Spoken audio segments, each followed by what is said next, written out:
Clint Edgington with Nest Opportunity Fund. Clint loves those e-pitch day. He keeps coming back for more. He's presenting what he's doing, his residential improvement properties in Columbus, Ohio, Lexington, Kentucky, and maybe elsewhere in the Midwest. I'm not sure. Hey, Clint, we can see you. Clint, you got 10 minutes. Without further ado, please dive in when you're ready. Okay. Well, hey, thanks for having me, Jimmy. Congratulations on your 10th pitch day. Yeah. Hey, thank you. That's pretty exciting stuff. Yeah. People keep coming. More and more people figuring out opportunity zones, steady stream of new potential investors who want to learn more. It's great to see everybody here today too. It's been really phenomenal engagement today. So my fund is the Nest Opportunity Zone Fund, and we are a boring, conservative fund, and sometimes that's bad. Sometimes when COVID hits or interest rates double, it's less bad. But we're focused in the Midwest, in Columbus, Ohio, and Lexington, Kentucky, and we're focused here because this is where we're from, and we do small scale residential real estate projects, heavy rehab. And having boots on the ground is probably the most important thing. So won't take you through too much of it since Jimmy's got me on kind of a tight time frame.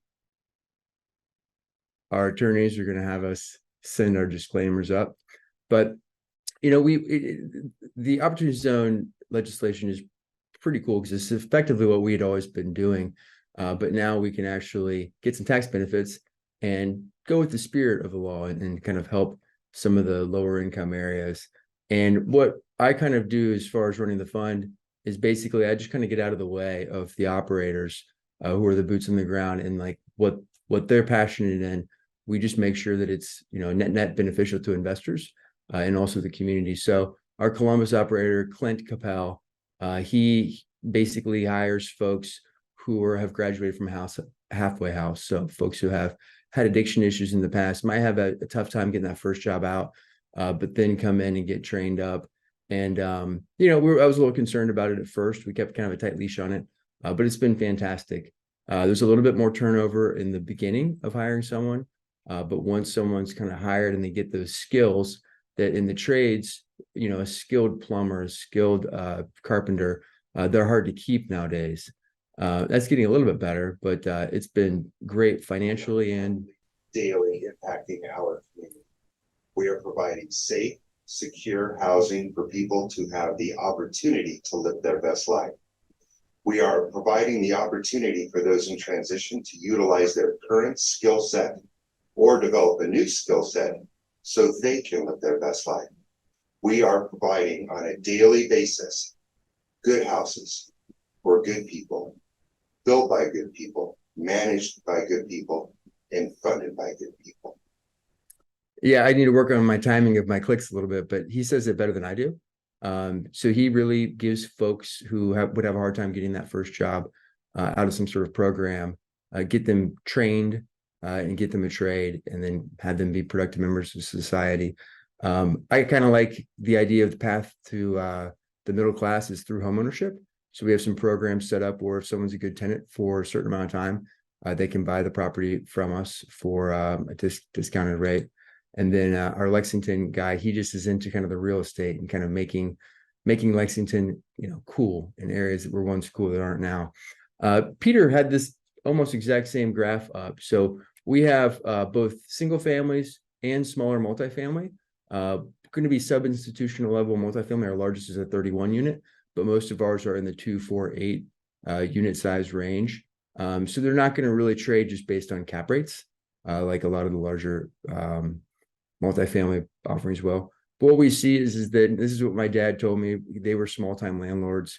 And he's like, listen, as long as you get to decide when you want to sell a house, you'll do all right with it. But it's not going to throw out a bunch of income in your first year. You're not going to make a bunch of money at first.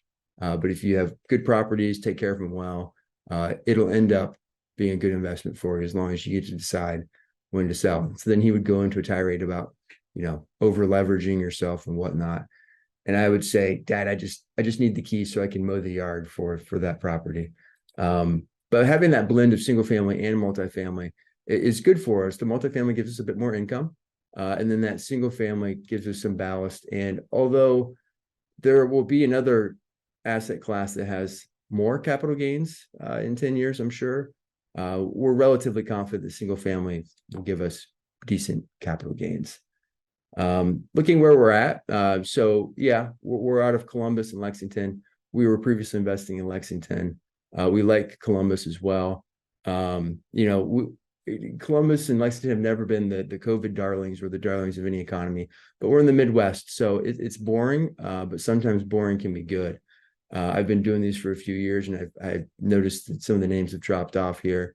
Our strategy is sort of evergreen, that there's always going to be kind of these rundown properties, and you can turn a street by rehabbing that property, and we do that. But Lexington and Columbus within the Midwest are not what you would consider Rust Belt. They're both growth cities.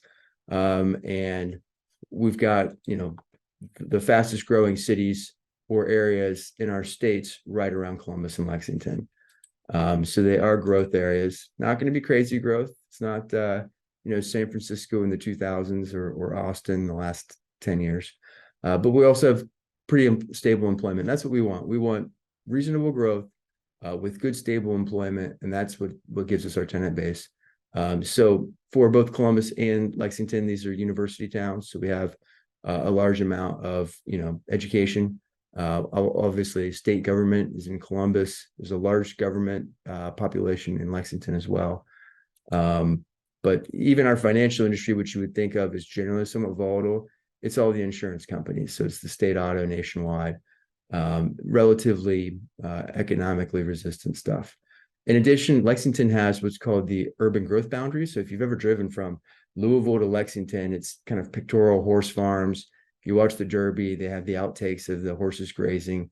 Well, they really have worked to kind of preserve that. So around Lexington, there's kind of a donut where there's different restrictions in place so that large developments can't come in. There's lot division rules, can't divide by more than 2 in your lifetime. And then a lot of the properties have sold off their development rights. And so what we see is that there's a lot of those cities that are growing very fast around Lexington are a bit outside. So we're in the urban core of both Lexington and Columbus. Columbus is actually kind of a pure growth play right now. I was just driving out in Johnstown, which is 20 minutes outside of Columbus, where Intel is putting their big plant, and got a picture today. And I had to get around a corn silo to get a picture of just 30 giant cranes that are back there. Intel is piling the money in with their new chip plant. It's going to be the largest chip plant, I think, in North America. They're putting a $10 billion partnership with Ohio State University for to create a specific school for that. And then we have a ton of, since nothing happens in Columbus, there's no earthquakes, fires, floods, beautiful beaches. Our data centers, we have large data centers, and that's a big growth industry for us as well. So Columbus is just growing, and it's growing at a reasonable rate, but there's really there's nothing that makes it seem like that's going to stop. Looking where we're at in Lexington, we've got about 50 properties in Lexington right now, and it's in the urban core, close to Transylvania University, for those that are familiar with Lexington, the No-Lie district area. They're doing some pretty major expansions as well, expanding Rupp Arena, and they're going to create kind of this, what's kind of a decayed neighborhood now. It's starting to swing up already, and it's already becoming somewhat of a trendy area. Columbus, same story. So we're in kind of Franklinton, which is the area that feels like it's downtown but isn't, and Old Town East, which is where all the old judges used to live. So we have 2 funds. Basically, we have our Series A, and that is now closed out. And I show this to you so you can get an idea of what our Series B will become. Our projects are not identified beforehand, but a crappy house on one block of the street that we've already rehabbed, the financials, everything looks a lot like the crappy house that we're going to buy in a week or 2 weeks on the next block. So just to give you an idea of some of the heavy rehab we do, it's not, lipstick rehab. We're doing heavy rehab, effectively almost rebuilds.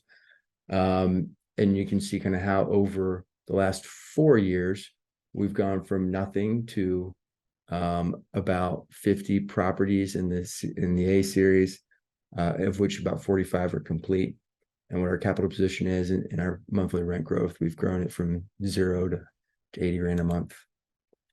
Nest Fund B we'll spend a little bit more time on, since that's what's kind of open right now. But the top graph at the top left just shows you how, in the last year, we've started these projects and we've kind of moved them from available for rent. From inventory, when we just get it and haven't done any architectural or blueprinting or permit work, into the initial phase, which is everything until we get the drywall up, and the final, and then kind of AFR. So we're starting to get some of our properties complete, so you can kind of get an idea of the final product. But we're moving them down the path pretty quick. Jimmy, you will hop on if this does not come on your screen, but I'll just share this property that you can see here is